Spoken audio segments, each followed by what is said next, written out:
नमस्कार, स्वागत है आपका बिहार समाचार में। बिहार में बहुत ही जल्द लॉकडाउन लग सकता है।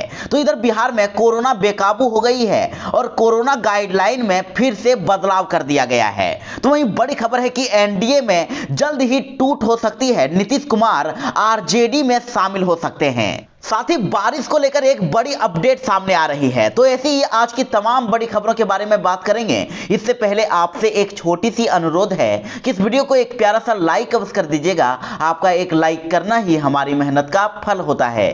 तो चलिए शुरुआत करते हैं आज की पहली और बड़ी खबर से। कोरोना गाइडलाइन में फिर से बदलाव कर दिया गया है। बिहार के अब सभी स्कूल, कॉलेज और कोचिंग संस्थानों को 21 जनवरी तक के लिए बंद कर दिया गया है। अब सिर्फ ऑनलाइन क्लासेस ही जारी रहेगी। आपको बता दें कि पहले बिहार सरकार ने यह आदेश जारी किया था कि सिर्फ 8वीं क्लास के स्कूलों को ही बंद किया गया है। तो वहीं क्लास 9वीं से लेकर 12वीं क्लास के सभी स्कूल, कॉलेजों को 50% उपस्थिति के साथ खोले जाने का आदेश दिया गया था। लेकिन अब इन सभी कक्षाओं के लिए स्कूल और कॉलेजों को बंद कर दिया गया है और अब नई गाइडलाइन के अनुसार 21 जनवरी तक बिहार के सभी स्कूल, कॉलेज और कोचिंग संस्थान पूरी तरह से बंद रहेंगे और इसकी जगह अब ऑनलाइन क्लास का संचालन होगा और साथ ही हॉस्टलों को भी खाली करने का आदेश दे दिया गया है। तो वहीं आपको बता दें कि परीक्षाएं आयोजित करने पर रोक नहीं लगाया गया है। केंद्र और राज्य के आयोग द्वारा आयोजित नियोजन संबंधी परीक्षाएं और विभिन्न विद्यालय बोर्डों द्वारा आयोजन परीक्षाएं संचालित की जाएगी।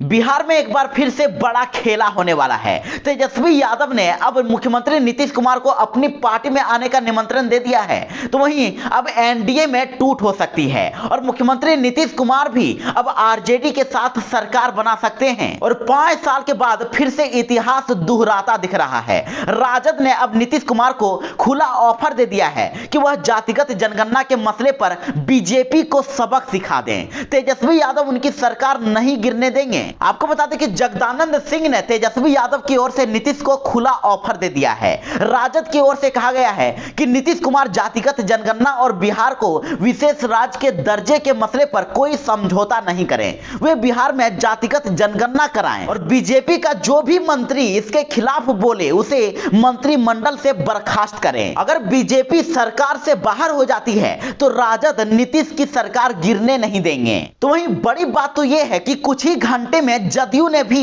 तेजस्वी के इस ऑफर के लिए शुक्रिया अदा कर दिया।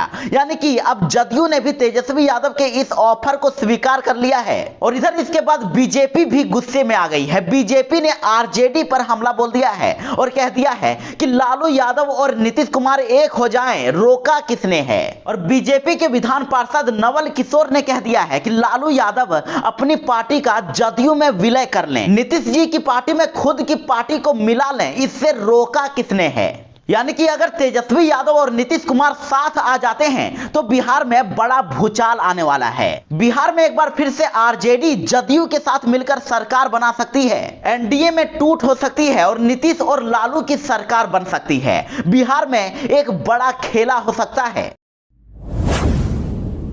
एक बार फिर से कोरोना के डर से प्रवासी मजदूर अब बिहार लौट रहे हैं। कोरोना की तीसरी लहर को लेकर लोगों को अब लॉकडाउन का डर सताने लगा है और बड़ी संख्या में बिहार में अब प्रवासी श्रमिक वापस तो लौट रहे हैं, लेकिन उन्हें एक बार फिर से रोजी रोटी की समस्या सताने लगी है और लोगों के चेहरों पर एक बार फिर से वही मायूसी देखी जा रही है। पिछली बार भी बिहार सरकार द्वारा बड़े बड़े दावे किए गए थे कि बिहार के मजदूरों को अब दूसरे राज्य काम करने के लिए नहीं जाना होगा, लेकिन बिहार सरकार के सारे दावे धरे के धरे रह गए और एक बार फिर से बिहार में वापस प्रवासी मजदूर लौट रहे हैं। ट्रेनों में एक बार फिर से वही भीड़ देखी जा रही है और इधर देखिए प्रवासी मजदूरों का इस पर क्या कहना है। वे कहते हैं कि कोरोना संक्रमण की लगातार खराब स्थिति के कारण कभी भी लॉकडाउन की घोषणा हो सकती है और जिससे फिर से हमें परेशानी पड़ सकती है और इसीलिए हम वापस गांव लौट रहे हैं। तो इधर प्रवासी मजदूर आफ्ताब कहते हैं कि मजदूरी करके प्रतिदिन 500 से 600 कमाते थे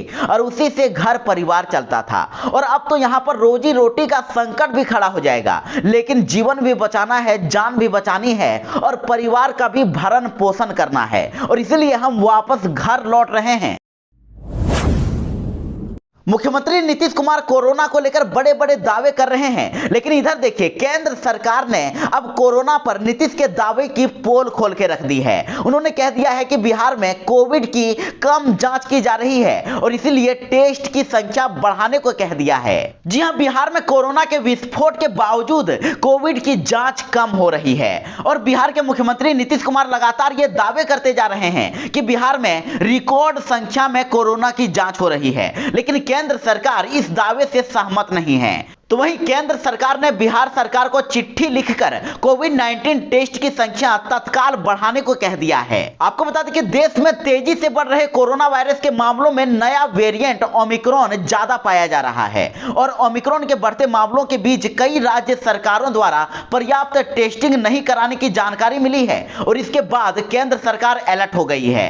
केंद्र ने ऐसे 9 राज्यों और केंद्र शासित प्रदेशों की पहचान की है जहां पर कोविड के मामले लगातार बढ़ रहे हैं और इसके बावजूद यहां पर कम संख्या में जांच हो रही है और इन सभी राज्यों को अब चेतावनी देते हुए केंद्र सरकार ने कोविड-19 टेस्ट की संख्या तत्काल बढ़ाने का निर्देश दे दिया है और इन राज्यों में बिहार भी शामिल है। बिहार में हाड़ कपा देने वाली ठंड के बीच अब बारिश का अलर्ट जारी कर दिया गया है और मौसम विभाग के अनुसार बिहार के कुछ भागों में कुछ इलाकों में आज बादल छाए रहेंगे और इसके साथ ही बारिश भी हो सकती है। बिहार में अभी पछुआ हवा जारी रहेगी और कुछ भागों में 2 से 3 दिनों तक मध्यम स्तर पर कोहरा देखने को मिल सकता है। पटना के मौसम विभाग के अनुसार 8 जनवरी से तापमान बढ़ने के साथ मौसम में सुधार हो सकता है। तो वहीं बिहार के जिन जिलों में आज से ठंड बढ़ने वाली है और बारिश का अलर्ट जारी किया गया है वे जिले हैं पश्चिमी चंपारण, सिवान, सारण, पूर्वी चंपारण, गोपालगंज, बक्सर, भोजपुर, रोहतास, भभुआ, औरंगाबाद और अरवल। इन जिलों में आज बारिश का अलर्ट जारी किया गया है और साथ ही बिहार के कुछ स्थानों पर मध्यम से घने स्तर का कोहरा भी छाया रहेगा। बिहार में अभी ठंड और भी बढ़ने वाली है। बिहार में कोरोना ने हाहाकार मचा के रख दिया है। इधर देखिए बिहार में 24 घंटे के अंदर 2379 नए संक्रमित मिल गए हैं। तो वहीं पटना की बात करें तो सिर्फ पटना में 1407 नए संक्रमित मिले हैं और जिसके बाद बिहार में एक्टिव मरीजों की संख्या बढ़कर अब 5700 के पार पहुंच गई है और इस बार कोरोना की चपेट में बच्चे भी काफी तेजी से आ रहे हैं। इधर देखिए लखीसराय में अब तक 17 बच्चों की रिपोर्ट पॉजिटिव आ चुकी है। बिहार में इस बार कोरोना काफी तेजी से फैल रहा है। बिहार में कोरोना संकट के बीच ही अब जीतन राम मांझी ने बिहार सरकार से बड़ी मांग कर दी है और जीतन राम मांझी ने यह मांग बिहार के स्वास्थ्य कर्मियों के लिए की है। जीतन राम मांझी ने ट्वीट करके कहा है कि कोरोना में डॉक्टर और नर्सिंग स्टाफ की भूमिका की जितनी प्रशंसा की जाए वह कम है। कोरोना होने पर अपने जब साथ छोड़ देते हैं तो यही चिकित्सक और नर्सिंग स्टाफ हमारे अपनों से बढ़कर हमारी सेवा करते हैं और इसीलिए बिहार सरकार से मांग है कि सरकार कोरोना से मृत डॉक्टर और नर्सिंग स्टाफ को शहीद का दर्जा दें और यही उनका सम्मान होगा।